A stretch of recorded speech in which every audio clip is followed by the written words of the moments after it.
ओशो यानी आचार्य रजनीश 20वीं सदी के दुनिया के सबसे बड़े धर्मगुरुओं में से एक थे। साल 1953 से लेकर साल 1990 तक इस दुनिया में शायद ही कोई ऐसा था जो ओशो को नहीं जानता था। बड़े बड़े स्पोर्ट्समैन, एक्टर और यहाँ तक कि पॉलिटिशियंस भी उनको भगवान मानते थे।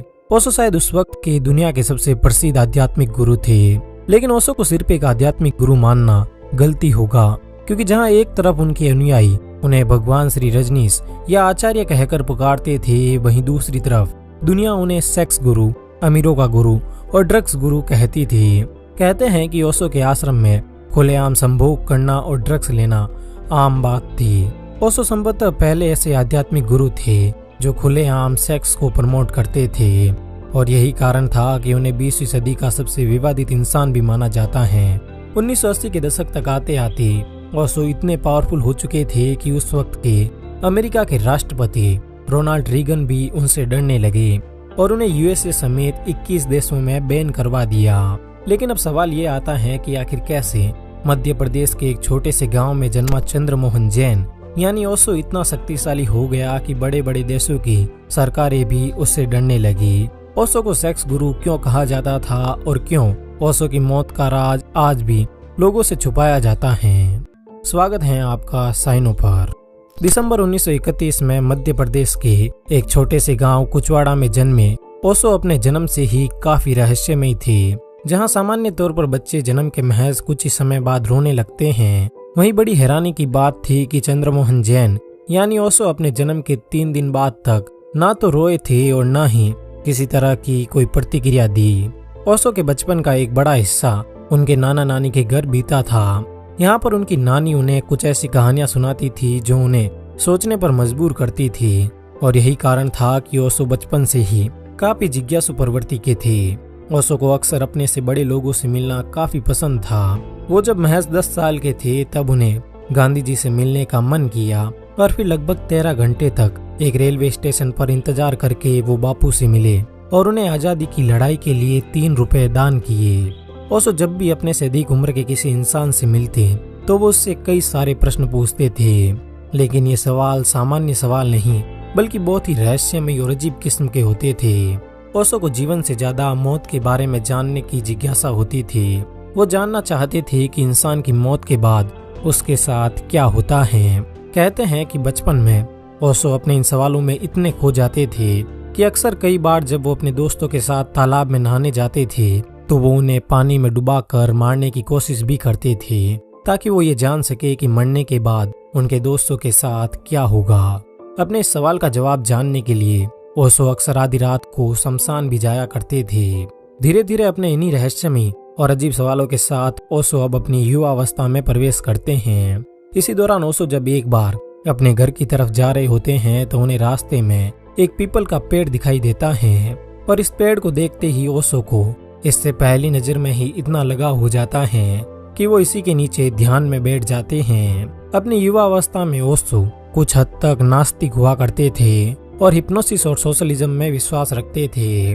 21 मार्च 1953 को 21 साल की उम्र में ओशो को इसी पेड़ के नीचे आत्मज्ञान की प्राप्ति होती है। इसी दौरान ओशो अपनी पढ़ाई भी जारी रखते हैं और सागर यूनिवर्सिटी से एमए फिलोसफी में फर्स्ट गोल्ड मेडलिस्ट बनते हैं। ओशो जब सिर्फ 27 साल के थे तब उनमें सूफी मत को जानने की जिज्ञासा जागी, और इसके लिए उन्होंने अपना सुन्नत भी करवाया, जो कि इतनी कम उम्र में काफी दर्दनाक प्रक्रिया होती है। अपनी पढ़ाई पूरी करने के बाद वो जबलपुर की ही एक कॉलेज में पढ़ाने लगे और यहीं से उन्होंने दुनिया को धर्म के बारे में ज्ञान देना शुरू किया।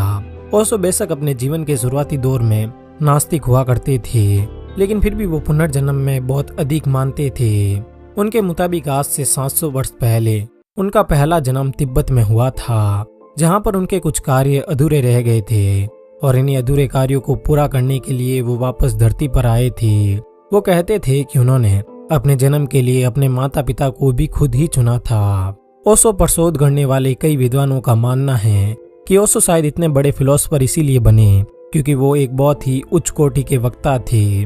वो कुछ भी बोलने से पहले बहुत ज्यादा सोचते थे और उनके मुंह से शायद ही कोई ऐसा शब्द निकलता था जिसके लिए उन्हें बाद में माफी मांगनी पड़े या कहना पड़े कि माफ कीजिए, मैं ये कहना चाहता था। ओशो ने अपने पूरे जीवन में 10,000 घंटों से भी ज्यादा के प्रवचन दिए।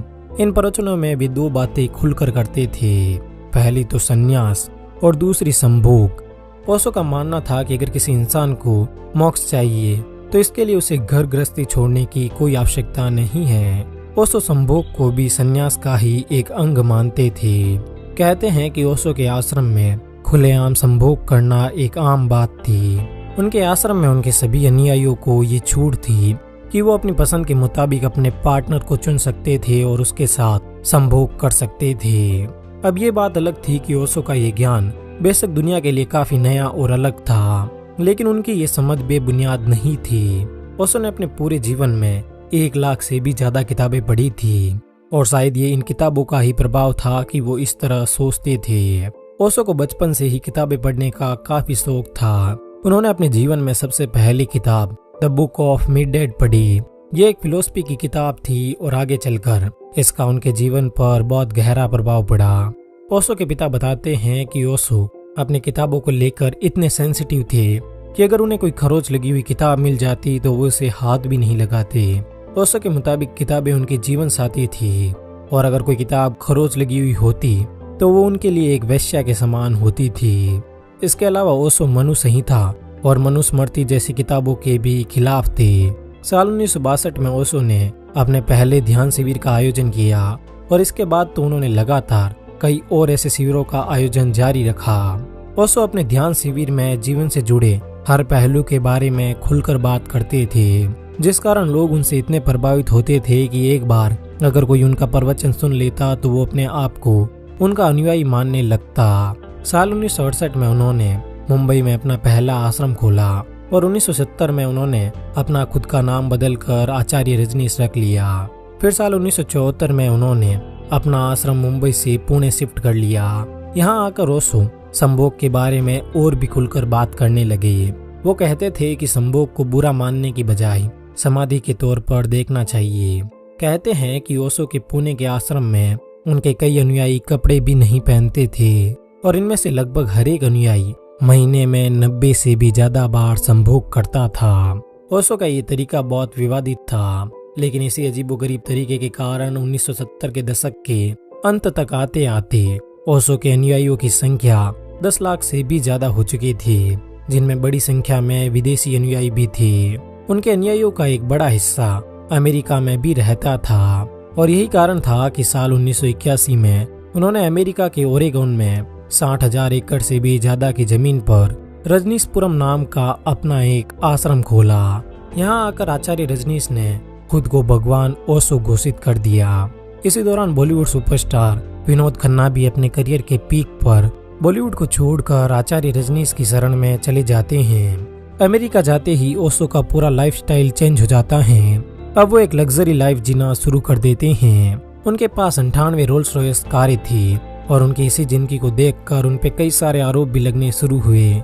लोगों का मानना था कि ओशो के आश्रम में संभोग और ड्रग्स का धंधा होता था और वे केवल अमीरों के गुरु हैं, इसलिए उन्हें सेक्स गुरु और अमीरों का गुरु कहा जाने लगा। अपने इन विवादों के कारण ओशो धीरे धीरे इतने प्रसिद्ध होने लगे कि अमेरिका में उनके अनुयायी लगातार बढ़ने लगे और इसी को देखकर उस वक्त के अमेरिका के राष्ट्रपति रोनाल्ड रीगन को उनकी प्रसिद्धि से चिंता होने लगी और इस कारण उन्होंने उन पर कई मुकदमे दर्ज करवाए और फिर उन्हें लगभग 12 दिनों के लिए जेल भी भेजा गया। जेल से छूटने के बाद ओशो अमेरिका से निकल गए और कई दूसरे देशों की यात्रा करने लगे, लेकिन अमेरिकी सरकार के दबाव में उन पर कई देशों ने बैन लगा दिया और फिर अंत में ओशो को लौटकर अपने पुणे आश्रम में आना पड़ता है। कहा जाता है कि ओशो जब अमेरिका में जेल में थे तब वहाँ पर उन्हें धीमा जहर भी दिया जा रहा था।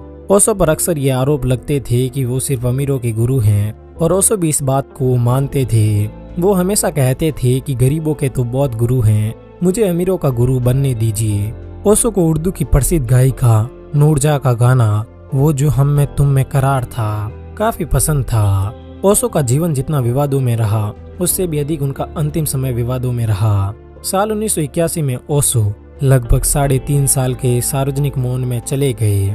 फिर उनका उनकी निजी सचिव मां आनंद शिला के साथ भी काफी लंबा विवाद रहा। ओशो ने आनंद शिला पर आश्रम के पैसों में फ्रॉड करने का आरोप लगाकर उन्हें जेल भिजवा दिया और जेल से छूटने के बाद आनंद शिला ने भी उन पर हत्या की साजिश रचने जैसे कई गंभीर आरोप लगाए। 19 जनवरी 1990 को ओशो की उनके पुणे के आश्रम में मौत हो गई। ओशो की मौत के पीछे का कारण हार्ट अटैक बताया जाता है, लेकिन ओशो के डॉक्टर ये बात नहीं मानते हैं। ओशो के डॉक्टर बताते हैं कि जब ओशो की मौत हुई थी उससे कुछ वक्त पहले ही उन्हें आश्रम में बुलाया गया, लेकिन ओशो के अनुयायियों ने उन्हें ओशो को चेक करने नहीं दिया और फिर कुछ देर बाद उनसे कहा गया कि भगवान ओशो नहीं रहे और इसके बाद ओशो का पोस्टमार्टम भी नहीं करने दिया गया और हड़बड़ी में उनका अंतिम संस्कार कर दिया गया।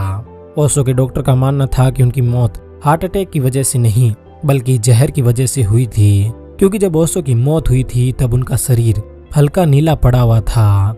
ओशो का प्रभाव न सिर्फ 20वीं सदी में था बल्कि उनका प्रभाव आज भी इतना अधिक है कि उनके प्रवचनों पर आधारित किताबें लाखों की संख्या में बिकती हैं। अब ओशो भगवान थे या नहीं थे, वो सच में ज्ञानी थे या सिर्फ दिखावा करते थे, ये सोचना हम आप पर छोड़ते हैं। धन्यवाद।